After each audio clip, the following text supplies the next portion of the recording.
If you've bought anything online recently, then you might have noticed the option to buy now and pay later. And this is becoming pretty prevalent across e-commerce websites and apps, but you might have even noticed this option being offered in offline locations too, like stores and malls. And for a lot of people, this option is really useful because normally you'd have to save up. You'd have to put money away every month until you could afford that shiny new expensive thing that you want to buy. And nobody wants to do that, especially if it's on sale right now and maybe won't be in a month or two.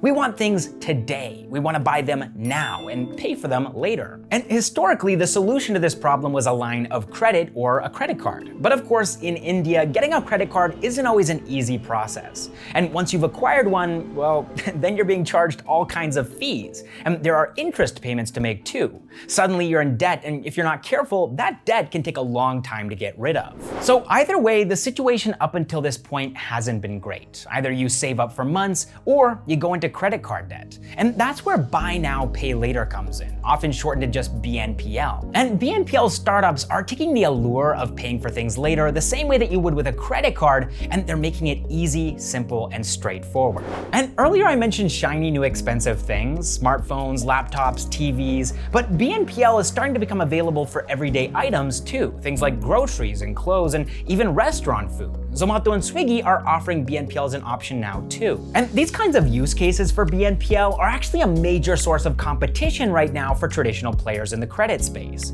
to the point where the predicted number of BNPL users in India by 2026 is 100 million. That'll be almost 7% of Indians by 2026. Now, currently in 2022, credit card users account for a little more than 2% of India's population. That's just 30 million credit card users, which is still more than double the current number of BNPL users at 10 to 15 million, but that number is increasing rapidly.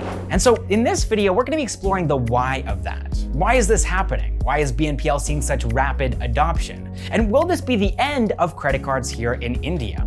Let's find out right after this.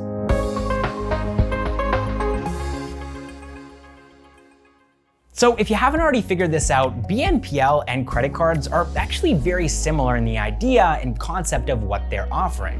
Credit cards are essentially buy now, pay later cards, and BNPL is a form of credit. It's not a credit card, but it is a loan. It's debt. In both cases, you're borrowing money from a third party, be it a BNPL startup or more likely the financial institutions that they've partnered with, or a credit card provider, usually a bank. The big differentiator here though between credit cards and BNPL is in their execution. So if you've ever applied for a credit card here in India, and especially if you own a credit card, then you've probably gotten a call or an email from a bank salesperson telling you that you're eligible for a new card. Congratulations. Now, of course, what's happening here is that your phone number, which is tied to your identity, is now in circulation across most of the financial institutions in India, and probably a couple of scammers too. But it's a very real possibility that if you decide to actually try and get one of these cards, your application will be rejected, despite the fact that the salesperson told you otherwise. And that's because in India, getting a credit card is rarely as easy as the salespeople make it out to be. You have to be above a certain age, there's an income threshold that you need to cross, which also means that you need a job with a proper payslip, and you'll probably need to have a good credit score too, which makes it especially difficult for new entrants into India's credit market, people living in remote parts of the country, because they might not even have a documented credit history. And the same thing goes for students or people who have just started in the workforce as an intern or they're on a fresher's salary. And these measures are taken by credit card issuers to protect themselves. They're avoiding defaulters, people who they feel are too high of a risk.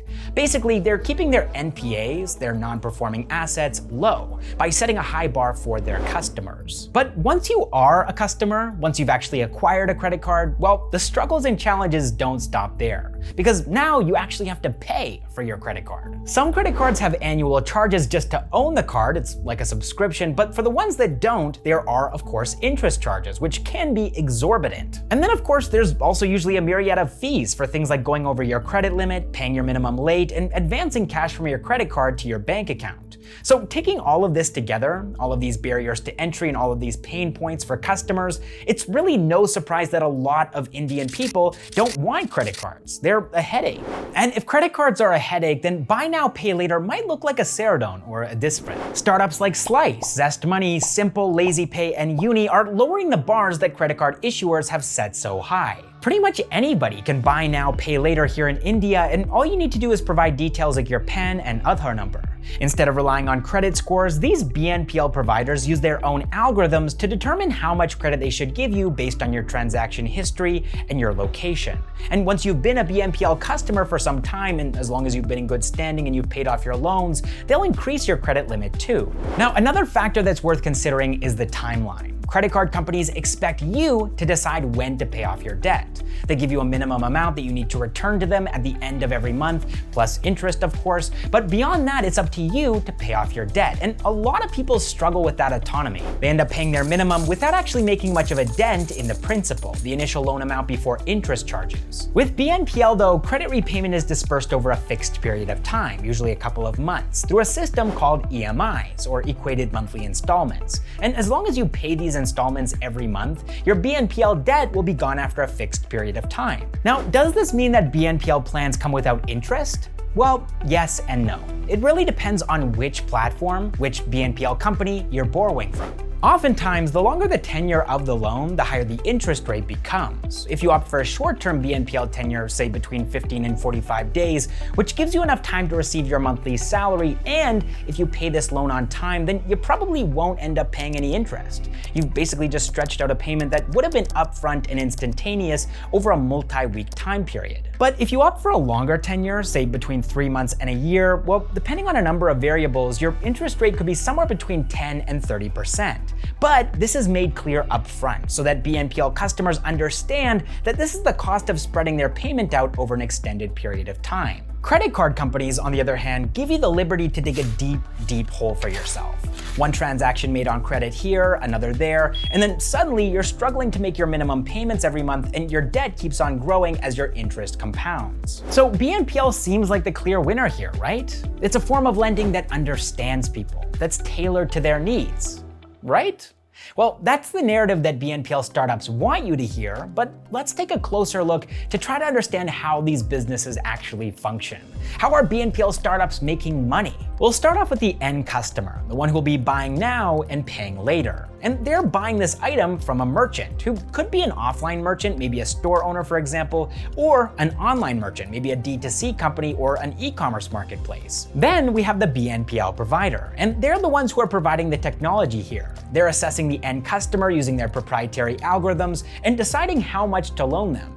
But this loan isn't actually coming out of their own pockets, at least not most of the time. Instead, these BNPL companies have partnered with financial institutions, either NBFCs, non-banking financial companies, or fully fledged banks. So now finally we have the full picture: the end customer, the merchant, the BNPL facilitator, and the bank or NBFC. Now, before we move ahead, I do need to clarify some things because that diagram is simplifying things a little bit, and it's not always quite as straightforward as that diagram makes it seem. Yes, sometimes you do have this straightforward structure where the BNPL provider is mainly focused on just that, offering buy now, pay later as a service. And we mentioned some of these companies earlier: Slice, ZestMoney, Simpl, LazyPay, Uni, but this isn't always the case. Sometimes the BNPL company is an NBFC, and this is just one of their many product offerings. And sometimes they're a fintech company. Paytm and MobiKwik, for example, offer BNPL.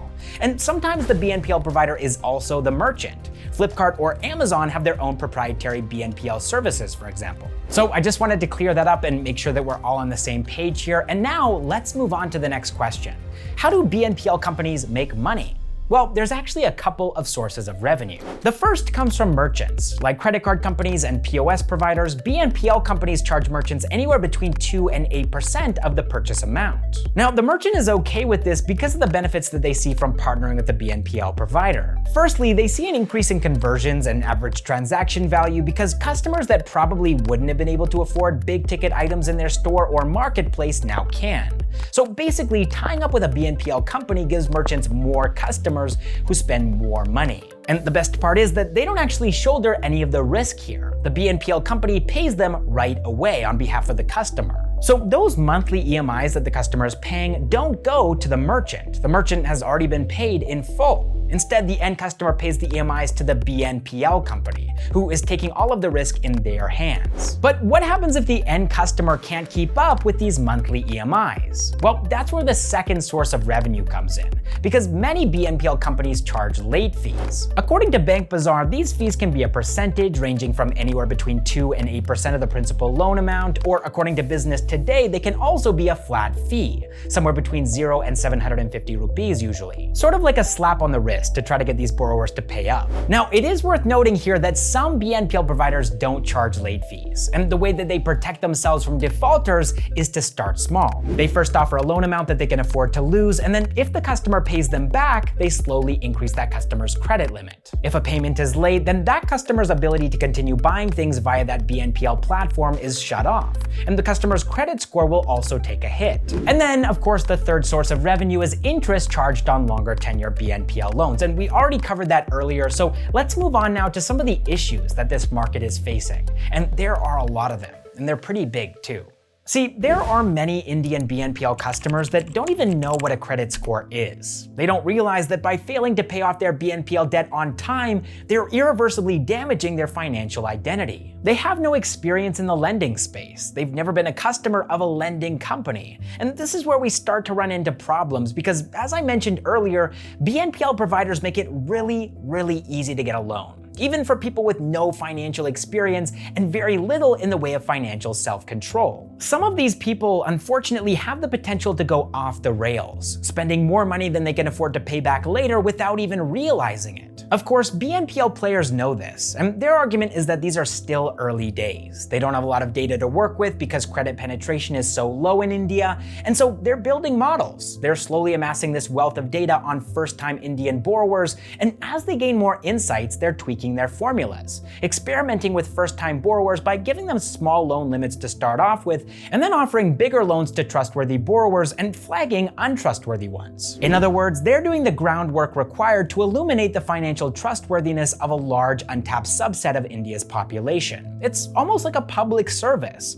or at least that's how they would frame it. Of course, customers, especially ones who aren't technologically or financially savvy, don't care about these models. This bird's eye perspective means nothing to them. When they find themselves unexpectedly in a sea of debt, wondering how a seemingly innocuous buy now, pay later platform got them there, and wondering why nobody will give them a loan to pay off their other loan because their credit score, which they didn't know they had, has now entered the red, they panic. And in some cases, they lose hope of ever escaping the debt trap that they've fallen into. This, though, of course, isn't something that BNPL companies are going to slow down for, at least not without government intervention. In fact, things are only getting more heated in this space as more and more venture capital is being pumped into buy now, pay later startups. To stay competitive, BNPL companies need to onboard as many customers as possible by either making inroads into previously untapped populations of people in remote parts of the country, or by poaching customers from competitors by offering them even easier loans. And this has resulted in a situation where, with a shockingly small amount of paperwork and no proof of income to speak of, you can comfortably apply for BNPL from 4 or 5 different platforms and borrow upwards of 1 lakh rupees. There are even instances now of BNPL companies not doing proper KYC or credit bureau checks. They're growing so fast that they're unable to scale their due diligence. And there have even been reports too of defaults not being reported to credit bureau agencies. Frankly, things are a little bit out of control right now in India's BNPL space. Corners are being cut, and in the absence of any proper regulations, unauthorized lending platforms are beginning to spring up.